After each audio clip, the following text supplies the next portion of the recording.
Magandang umaga sa ating lahat. Ako po si Mr. Nerlita M. Del Mundo mula sa Alang Banay-Banay Elementary School. At narito po ang aking instructional material na tinatawag na iScanner. Binuo ko po ito upang mabigyang tulong ang ating mga mag-aaral sa iba't ibang larang sa asignaturang Filipino. Ito ay maaaring gamitin ng baitang 4, 5 at 6. Sa kasalukuyan, ang nakagamit na ng aking iScanner ay umabot na ng mahigit sa 200 mula sa mag-aaral ng baitang 4 hanggang baitang 6. Sinusulong ko ang iScanner na ito upang matulungang lubos na matutunan ng ating mga mag-aaral sa Pilipino ang iba't ibang larang. Muli, ito ang iScanner. Ito si Robcam. Ito ay isang multifunctional na manipulative na nakakatulong para maninang ang literacy skills at numeracy skills ng kindergarten pupils ng Halang Banay-Banay Elementary School. Sa loob nito ay makikita ang iba't ibang manipulatives.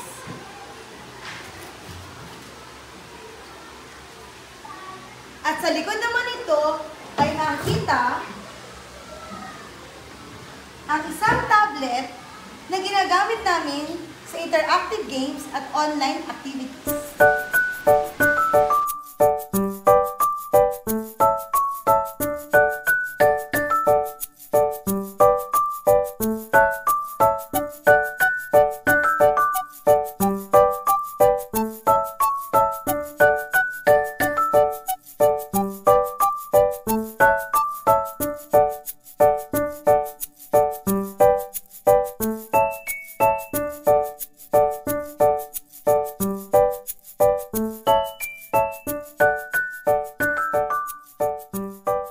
Maraming learning materials ang nabuo ng mga guro ng Halang Banay-Banay Elementary School during our District LR Expo at ito ay naging posible dahil sa kalidad ng mga guro.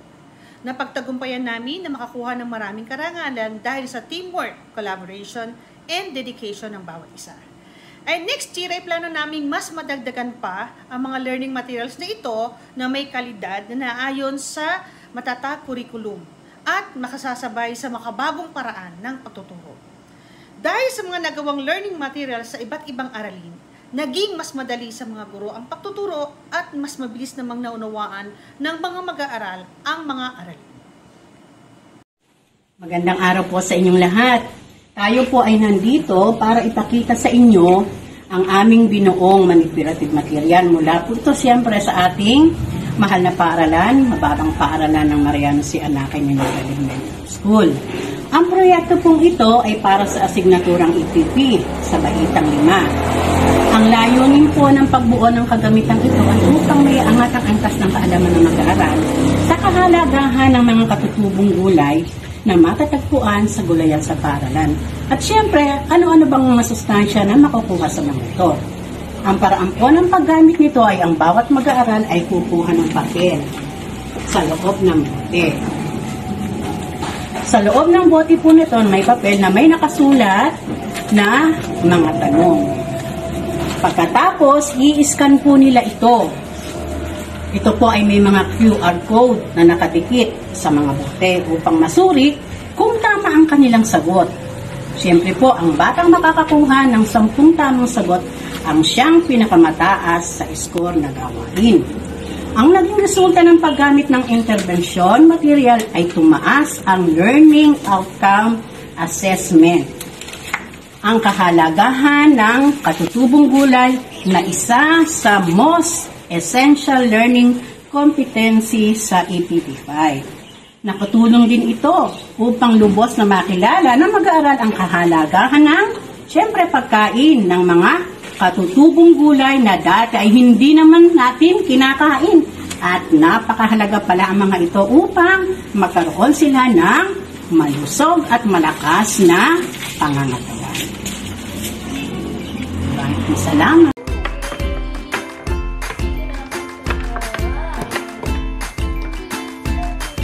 Hi po, ako po si Teacher Laila ng Maritim Elementary School. At ang ginawa ko pong manipulative materials na ito ay tinatawag na spell against the words, na kung saan kinakailangan ng 4 na player upang sa ganon ay isagawa yung activity na ito. Ang objective po ng activity na ito ay para po ma-enhance yung vocabulary po ng mga bata, yung kanilang speed, at the same time po ay nag-i-enjoy po habang sinasagawa po yung activity na ito. At sa nakikitaan ko naman po, habang sinasagawa ng mga bata na ito, nag-i-enjoy po sila. Paunahan kung sino ang makabuo ng word na yon according sa picture na nakikita nila. At ganoon din po, hindi lang po ito pang grade 5. Maaari din po itong gamitin ng grade 4 to grade 6. At kung gusto naman babaan yung level na ito, pwede naman ito gagamitin ng kinder to grade 3, na kung saan papalitan lang po yung mga pictures na mas madali pong maintindihan ng mga bata at makabuo ng word. So yun lamang po, sa anak ko ay nagustuhan ninyo yung activity na ito. Maraming salamat po. Pag nai-open natin yung picture na ganyan, ano ba yung pinapakita yung larawan? English tayo ha, anong pinapakita ng larawan yun? Sun. Tapos ngayon, bawat bata, meron kayong cubes o dice na gagamitin. Okay. So may mga letters dito na nakasulat. So hanapin ninyo, buuin nyo yung word na sun. Sun ang N. Sun. Kuha. Gets nga. So, ganun yung gagawin para kumbaga yung spelling natin, yung word, same time.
Tapos, pagugulungin nilang ganon.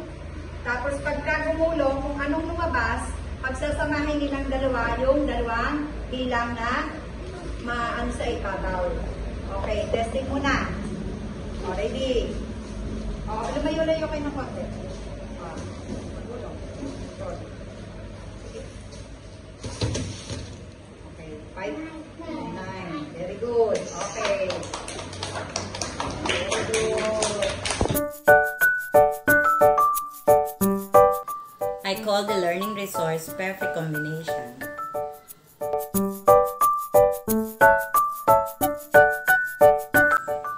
This is intended for grades 4 to 6 pupils during mathematics time.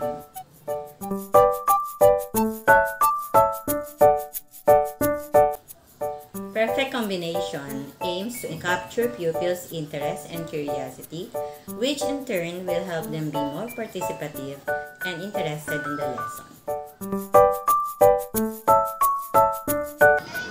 This manipulative is in the form of matching type activity, wherein the pupils will be asked to match the items in column A with those in column B.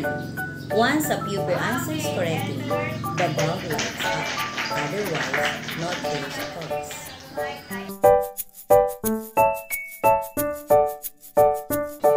Utilizing perfect combination helps develop pupils' active participation as well as increase their proficiency level.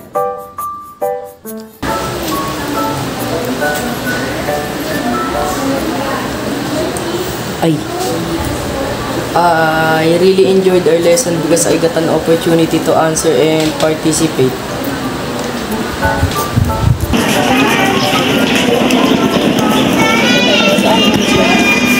I really enjoyed our lesson today because I learned something new and something different. Napakahalaga ang tungkulin na role ng isang punong guro sa matagumpay na pagbuo ng mga learning resource materials sa isang paaralan. Kami ang gumagabay o nagbibigay ng technical assistance upang lalong maging maayos ang kanilang mga LR materials. Binibigyan na namin ng pagkakataon ng mga guro na maibahagi nila ang kanilang kakayahan at galing upang makabuo ng kapaki-pakinabang na learning materials na magagamit sa kanilang pagtuturo. Mahalaga ang mga nabuong learning materials para sa mga guro at para sa mga bata. Dahil nakatutulong ito sa mga guro upang lalong maging malinaw ang kanilang pagtuturo sa mga aralin. At dahil naman ito ay localized, madali ito sa parte ng mga bata na matutunan ang aralin na ibinibigay ng kanilang mga guro. This is the Singular or the singular plural verb. This material is meant for grade 3 English subject. The material is often included the singular and plural form by adding S or when you introduce the when we look for the correct subject, it has a letter from the board or letter of the English. This one also has whether we are recognizing the underline.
Good morning!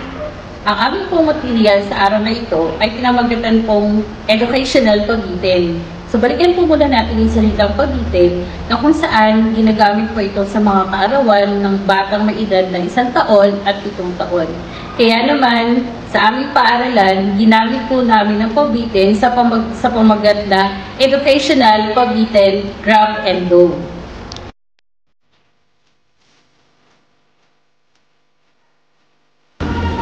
Ang grade level po na pwede gamitin ang educational pagitin ay mula po sa kinder hanggang grade 3. So sa anong subject naman po siya pwedeng gamitin? Pwede po siyang gamitin sa AP, ESP, Filipino, MTD at English. Pero sa amin po, ginamit ko po ito sa subject na English.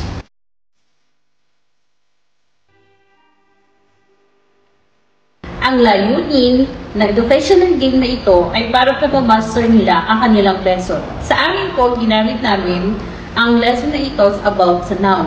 So, mas mabilis po nilang ma-identify kung alin po ang person, place, animals, things, and event.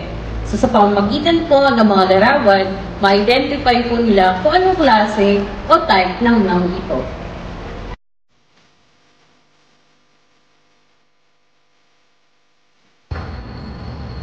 Paano gamitin ang rotational game na ito? So, una, ginamit po namin ito sa subject na English at sa ikalawang baitang. Paano gamitin ang rotational game na ito? So, makikita nyo sa video na ito, ang mga bata ay kanya-kanyang kumukuha ng mga larawan. Pagkatapos, i-identify nila ang mga bawat larawan sa person, place, things, events, at animals. Paano gamitin ang rotational game na ito? So, una, ginamit po namin ito sa subject na English at sa ikalawang baitang. Paano gamitin ang rotational game na ito?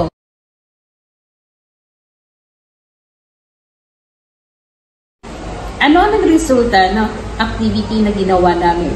So, una, ang mga bata po ay masayang na-participate sa aming pong activity ginawa.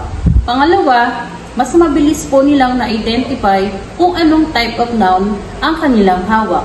So, mas mabilis po nilang na-achieve ang aming lesson sa loob ng isang araw. Yun lamang po at maraming pong salamat sa inyong panonood. Ang LR material na ito ng aming paralan ay natawag na integer quest. So, ito po ay para sa ika-6 na baitang sa asignaturang matematika. Dahil ito na matutunan ang konsepto ng integer at kung paano ikumpara at i-arrange ang mga integers into ascending at descending order.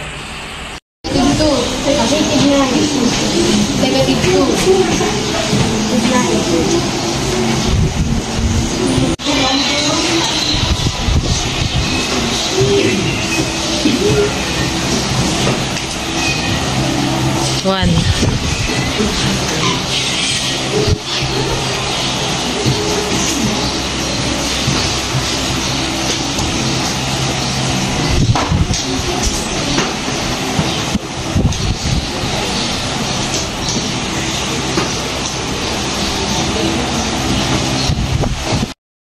Bilang resulta, makikita sa result ng LOA na ang MELC na arranging and comparing integers ay nasa may pinakamataas na MPS. Una sa lahat, binabati ko ang mga guro ng Salaban Elementary School. 8 silang nakabuo ng mga SLM. So, ibig sabihin, 100% ng mga guro dito sa paaralan ang nakapagpasa at nakapagpa-validate ng kanilang SLMs. Masayang makita ang mga guro na nagtutulong-tulong upang makagawa ng SLMs. Ngunit, titignan natin ang factor dito kung saan sila ay may pusong makabata na siyang nagtulak sa kanila upang pagbutihin at paramihin pa ang mga SLMs. Dahil sa nakita kong magandang resulta ng paglikha ng SLMs, ipagpapatuloy namin ang pagiging masigasig sa paggawa ng mga SLMs. Sisiguraduhin din namin ito dadaan sa quality assurance at maaring palawigin pa namin ito sa pamamagitan ng paggawa ng mga e-modules at maaari namin itong gawing digitized.